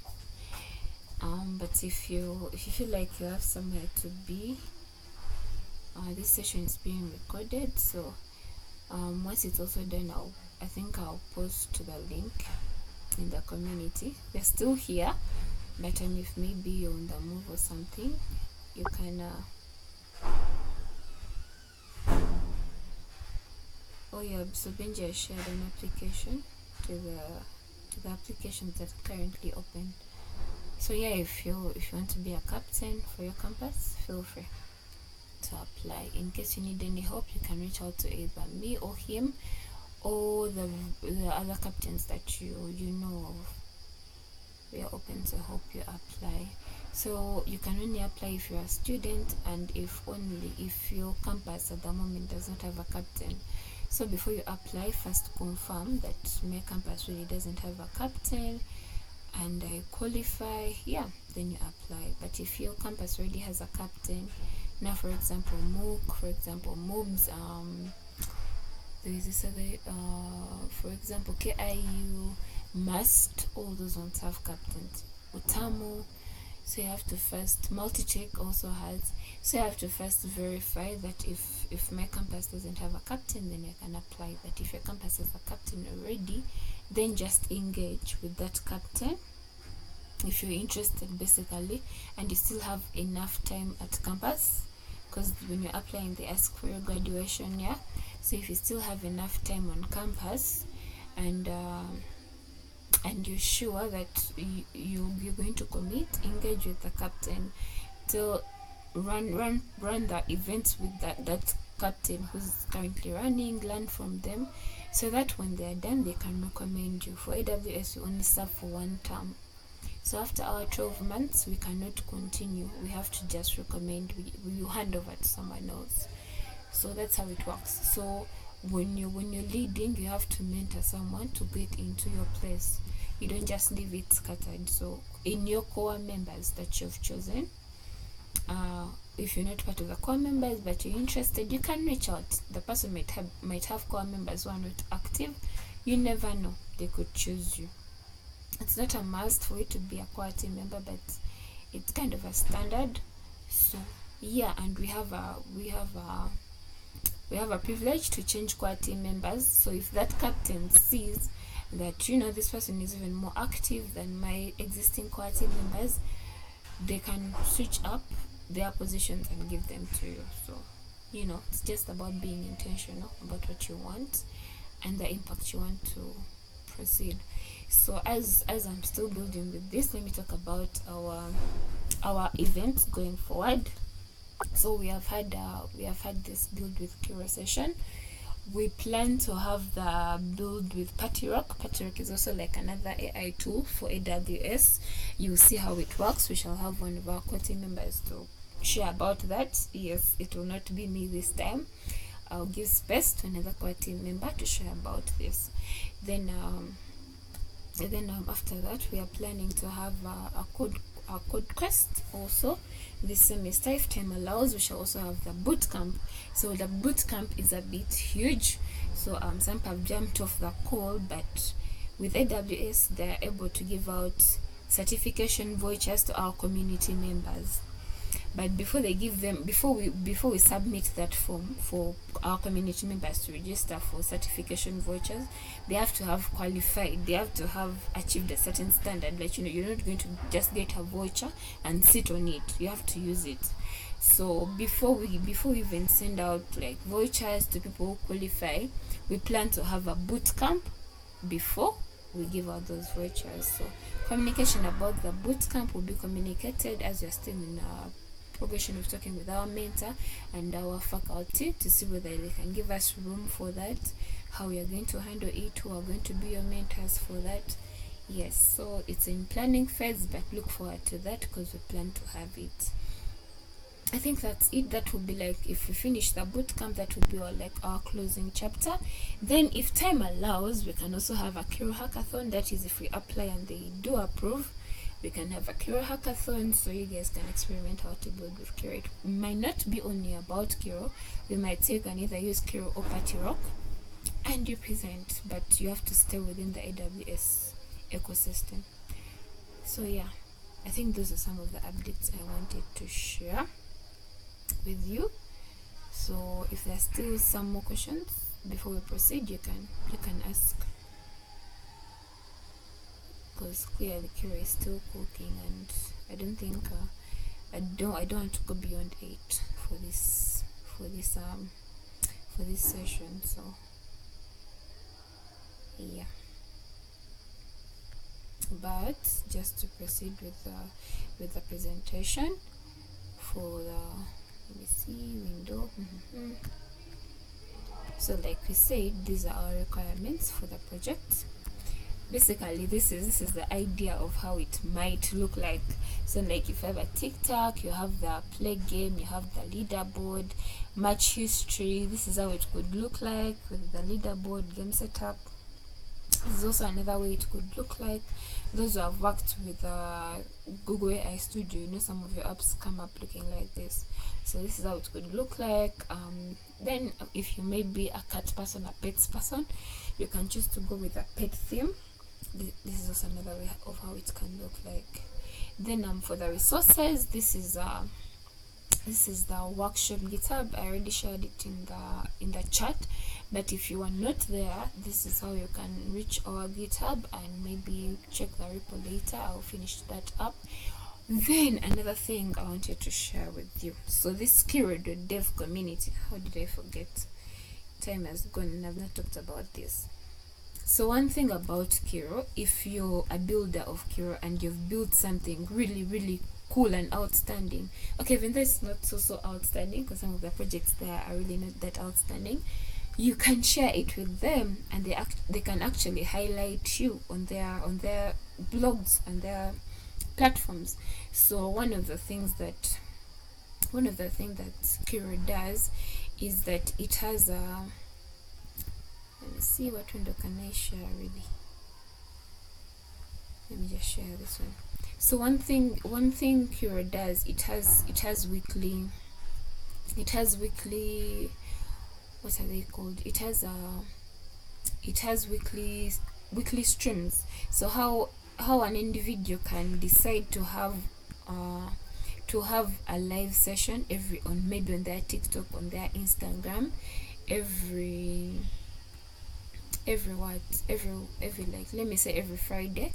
Me as a TikToker, I'll interact with my audience every Friday, and we can talk about different things. We can talk about maybe content I'm planning to show them and stuff like that. So you can choose to be that person for your audience, and you maybe have weekly sessions to interact with the audience. So it's something that Kiro does also. So it has weekly streams on their YouTube, on their Twitch, and I think even X? Yes, I think they also connect to X and LinkedIn. So that those are some of the platforms you can watch their live sessions at, and they're every Wednesday. I think today is what? Tuesday? Yes. Tomorrow they have a weekly live. So you can go subscribe to their YouTube, and they will notify you. They will notify you that every week we shall have a Kiro session, and you'll be notified. So they normally last for 1 hour. They're not beyond 1 hour. So they first of all bring someone to showcase their project. So Kiro has something called Kiro Startups. So if you're like a builder, you have a startup and you want to use Kiro to build your startup, they can support you. There was a campaign running, I'm not sure if it's still on, but you can explore that option and see whether it's still on.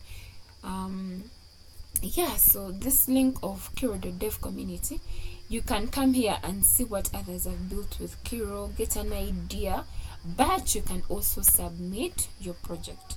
So if maybe you've built a project like how now I've built TikTok with only Kiro, I can come and submit my project and they can see it. So I put my contact, my email address, organization I'm from, if I have author image or logo, then I say what my project is about and stuff like that. And my project could be one of the ones to feature on this page. It could be something any person can use. They could come and maybe choose your project and use it. How cool would that be? You're looking for GitHub stars, this is how you can get them. So yeah, and this is how you can share your creativity with others. Yeah, you never know, you could make a connection in that way. So that's another cool thing that I almost forgot to talk about. So yes, alright, am I on the right slides? I think I'm not. Okay, so this is where I was. So now that I've shared about the community bit, I think I already shared the link to the repo in the chat, so you can check and see. And yeah, everything will be pushed there later. Also a link to the deployed thing. I also share it in community plus the recorded session because it's being recorded. This time it's recorded. I won't say that it will to generate or something. I'm re-recording it, so I'll upload it to my YouTube and share it in group so that you can see it. So yeah, what was next after that? Oh yes, I think I've also shared this, so let me just share the slides in the, let me first escape this. Let me share the slides in group so that if you want to check them later, you can. So copy link and share the slides in the chat so that if you want to check them later, you can check. Who is the AWS lead from Makerere University? He's called, let me see, is he on? Elton. It's Elton, yeah. Yes, Elton. He's not on the call, right?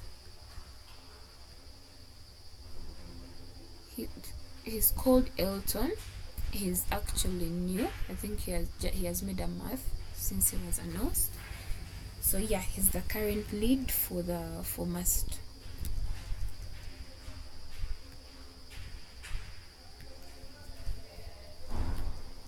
Okay, so I think I've shared the link to the slides in the chat. Yeah, I have. So let's go back to the presentation. Close that. Present. And thank you. Am I supposed to end it like this? You guys have not seen what I've built. This thing is also taking its sweet time. Kiran, let me show what I've built. It's a bit simple, but it worked. Yeah, it's okay. Okay. Good evening, everyone. Good evening. I'm Oscar. I'm at MOOC, year 2 computer engineering. Let me share my screen. So this is what I built. I don't know if you guys have heard of the multi-hole problem. So I just created a simulator kind of game that shows that if you take those different strategies, what will be your win rate. So the multi-hole challenge is basically, so just that now mine is Spider-Man themed, but the original has a goat, 2 goats, and a car. So if you have 3 doors, they are closed. First, then again, they are closed. You select the first door. You are supposed to select the door that has the car. So if you select the person, the MC knows which door has the car. So if I select the first one, they open one door that doesn't have the car, and then I have the choice to change or stay with my door. So it's a probability game where most people think it's a 50-50 chance, but it's not really 50-50. I think it's 33-66, something like that. So every time if you keep switching, you stand a higher chance of winning. So that's what I built. It's not like Tic-Tac-Toe, but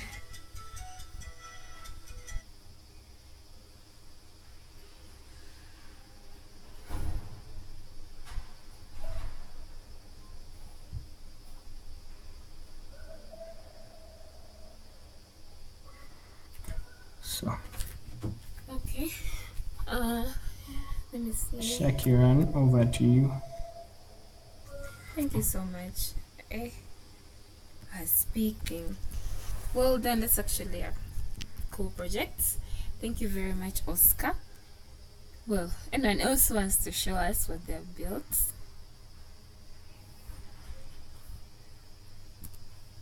Anyone else was building with us? Let me also check my project.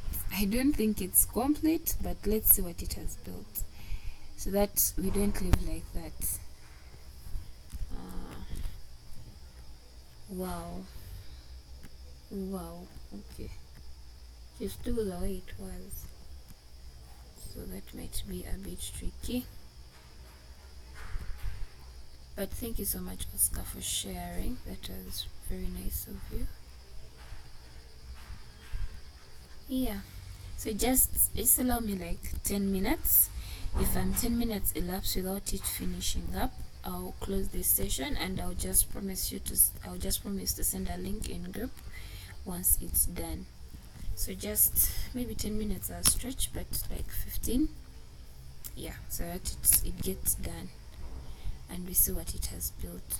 So let me reshare so that you see what my Kiro is doing at the moment before we proceed. But if there are any questions, if maybe you have a concern, you have a comment, you want to share, feel free.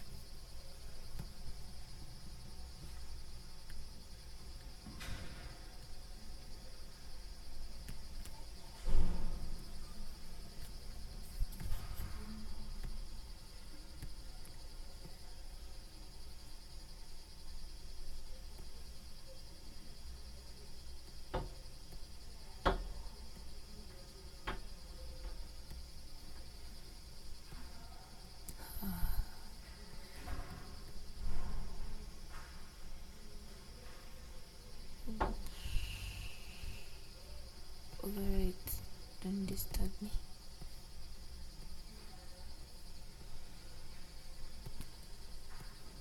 Fix the errors. Wow.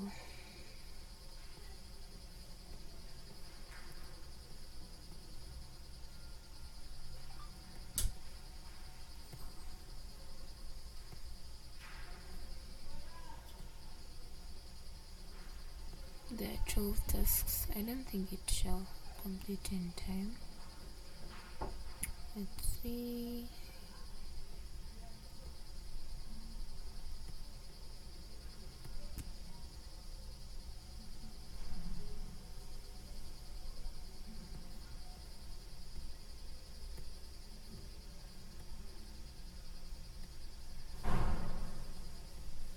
I have nothing installed. It has a long way to go. At least I have my screens right there.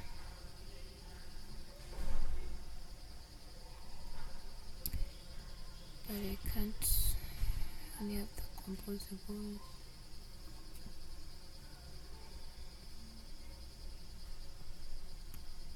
Let's see which tasks are complete. Let me see, am I audible?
Oh, sorry, I had muted. I'm silent. I'm silent. I'm not speaking at the moment. I'm just trying to make sure it runs chap so that at least we don't leave empty-handed, that we see something of what it's doing.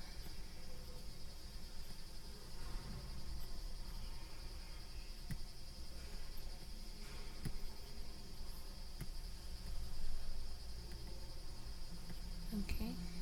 So we have 12 tests to run. Wow, and it's which one? Let's see.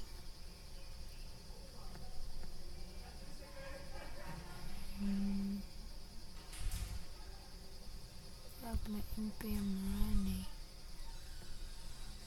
Page loaded.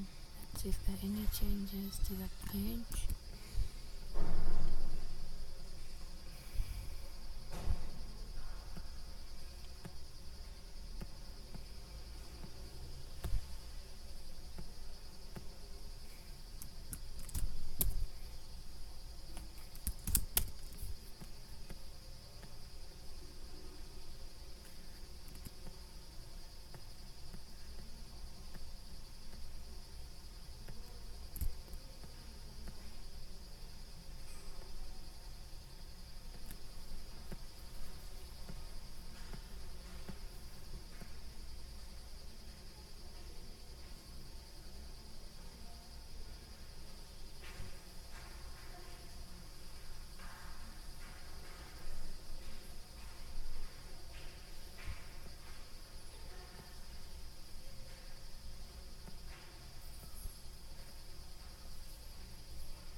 Telling it's halfway, it's on 4.2. Lol, did I go for an ambitious project? Why is it taking long? Too many requests, please wait before trying again.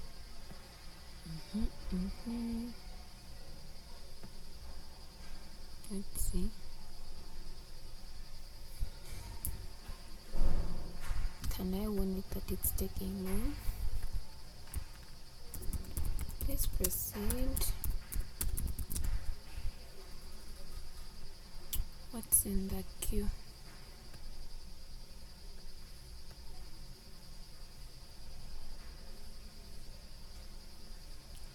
What is in the queue?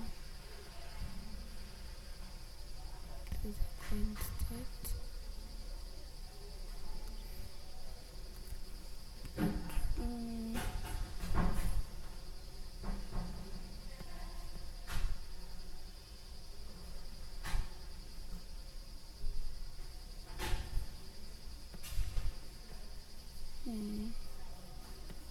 Let me switch to auto because Claude is eating a lot of my credits.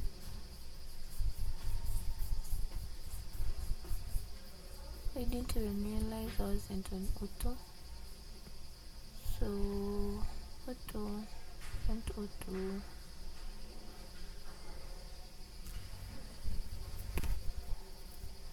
Alright, we're on 5 now. Hallelujah. But it's not making them complete. I can't even track the 5, 5.5, 5.6, run 6.1, okay.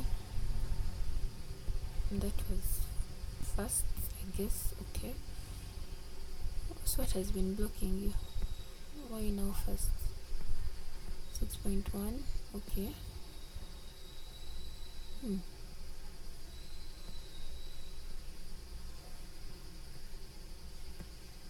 Now it's fast, and that's surprising.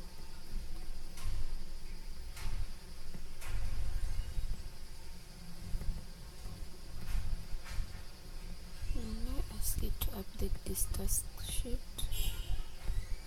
Let's see how far it has gone. Run. We might actually have a chance after our 15 minutes. page. Okay, now it's writing that this my store is up yet. No. Still working on the screen, it's okay.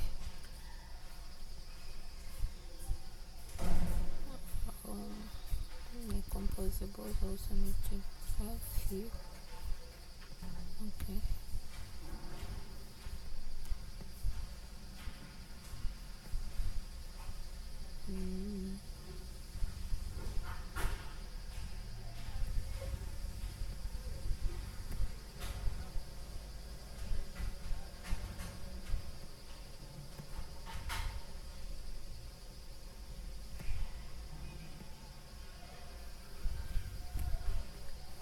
Alright. Why is it still there? Tests are failing. Invoking 5.5, 5.1, perfect. Let me create a summary. Completed. Run. So it's allocating to many sub agents. At least now it's working. It was not moving.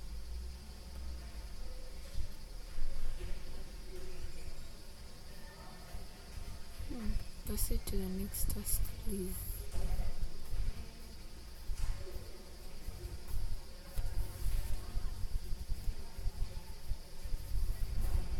No, I need to update.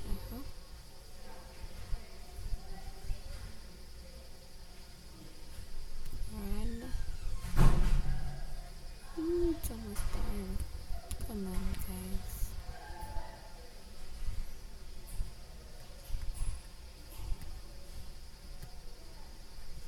Now, imagine this was a hackathon and the timer is saying 30 minutes and you're stuck like this. Aibo. That's why sometimes it's best to go for the vibe, then you correct errors in the spec. I wouldn't advise, but like in terms of a hackathon, that would be the best option. Yeah. Final response 6.1. Still stuck there.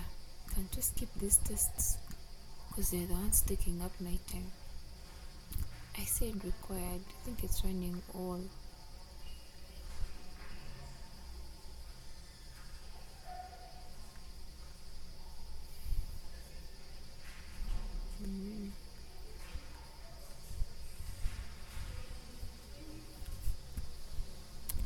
Please update. Please tick off all done tasks. And let's hurry. Okay, let's hurry, please. Transfer the pressure back to it. Working. Filtering work. Spec execution tasks. Excellent. All major components are complete. Let me continue with the remaining tasks. Is it updating? I can see the spec are complete. Let me continue the remaining tasks. Based on the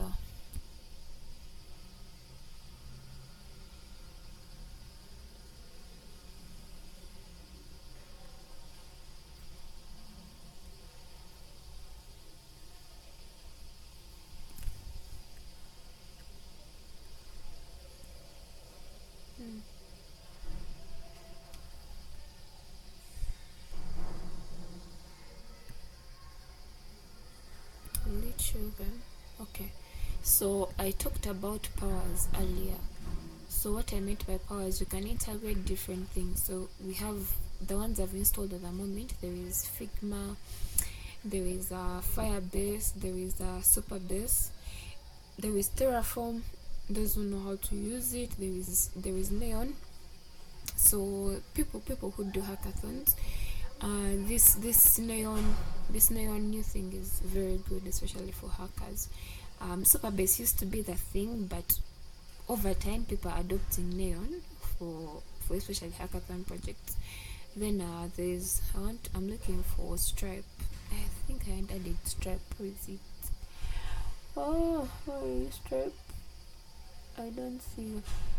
Anyway, I think I can see it here below. There is mirror. Mirror is like a visioning tool. Oh, Stripe, where are you? I had did it. How did it disappear? But like, yeah, there are different powers you can add onto your Kiro, so that if you maybe you have a Figma design, you can easily connect it to your Figma account, and it can easily read the Figma document from there. Have a super base, you don't need to go and look for the keys and stuff. I think at the moment I've not tested it out. You can connect it here and see. Yeah, now that you have explored everything, the extensions here, run and debug, go back to my tasks, and I see as it tick them off. Oh, none. Excellent, all major components are complete. Let me continue with running remaining tasks. Next batch.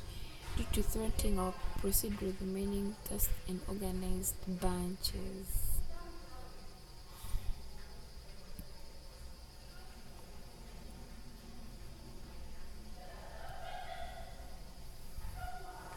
Finally, with a new eye, so we can see something under your eye.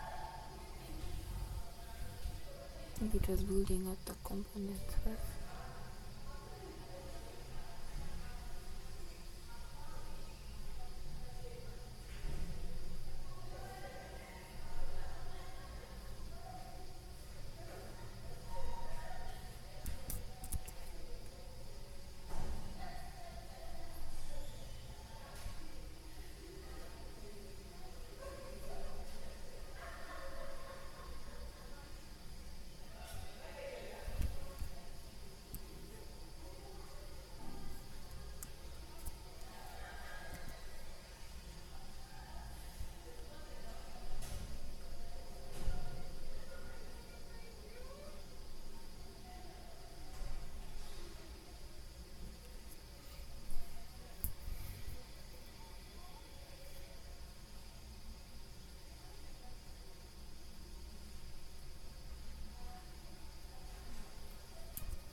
Oh wow, have you started credits? Hey, lol. Let's see.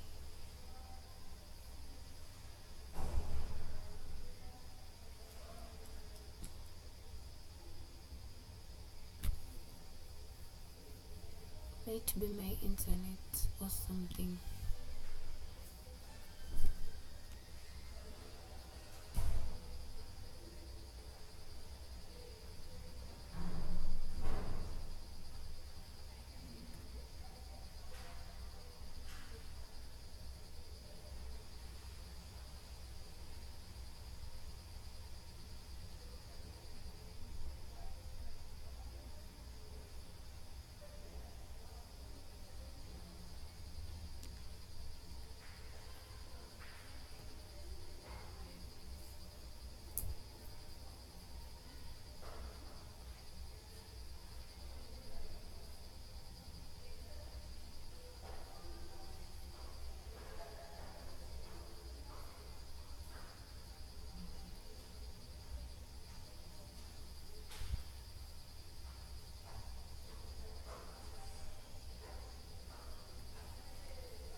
people, so that's a good thing, I guess.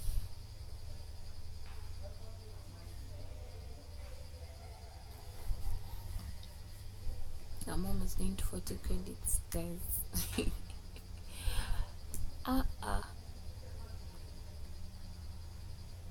Alright, so guys, I don't want to go beyond, I don't want to push this to 9, so allow me in the session. I'm going to share the demo in group once it's done, so that you can see once it's done executing the tasks. I promise to share in group and you'll be able to see that I don't keep you here for long. Yeah, thank you so much guys for staying thus far, and nice evening. Let me play this. Yeah, Kiro says thank you. Good night.